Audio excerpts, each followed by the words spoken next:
আল্লাহ পাক বলেন প্রতিযোগিতা করো আল্লাহর মাগফিরাত কামনার জন্য আর জান্নাতে যাওয়ার জন্য প্রতিযোগিতা করো, আল্লাহর রহমত পাওয়ার জন্য সৎ কাজের প্রতিযোগিতা করো, তাহলে আল্লাহ রাব্বুল আলামিন তোমাদেরকে ক্ষমা করবেন আর তোমাদের জন্য এমন জান্নাত দিবেন যেই জান্নাত আকাশের বিশালতার জমিনের বিশালতার মতো।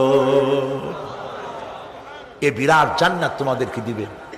এই জান্নাত চিরস্থায়ী সুখ এবং শান্তি জায়গা হবে। মাসালুল জান্নাতিল্লাতী উইদাল মুত্তাকুন ফিহা আনহারুম মিন মাইন গায়রি আসিনিন ওয়া আনহারুম মিন লাবানিন লাম ইয়াতাগায়্যার তা'আমুহু